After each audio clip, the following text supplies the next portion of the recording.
And ఈరోజు నేను చేసేది ఏంటంటే బచ్చల కూరతో పచ్చడి చేస్తున్నాను. దీనికి కావాల్సినవి బచ్చల కూర 2 కట్టలు తీసి శుభ్రం చేసి కడిగి ఇలా పెట్టుకున్నాను.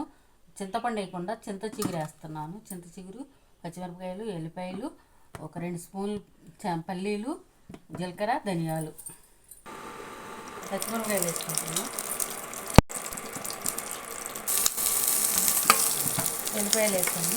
చిగురు వేరేయండి. వేరే ప్లేట్గా నూనె వేసుకుంటాను. బచ్చల కూర వేసుకుంటాను.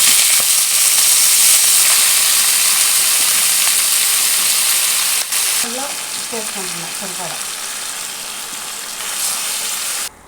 తీసుకుంటున్నాను. ఆయిల్ వేసి వేడిచ్చాక మిరపకాయలు,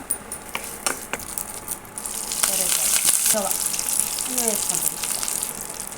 పసుపు,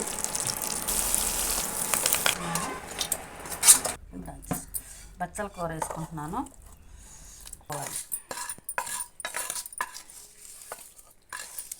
తాలింపు వేసుకుంటున్నాను. బచ్చల కూర చింత చిగురు వేసి చింతపండు లేకుండా పచ్చడి చేశానండి. మీరు కూడా చేసుకొని ఎలా ఉందో టేస్ట్ చూసి కామెంట్ ద్వారా తెలియపరచండి. లైక్ చేయండి, షేర్ చేయండి, సబ్స్క్రైబ్ చేసుకోండి. పచ్చడి రెడీ.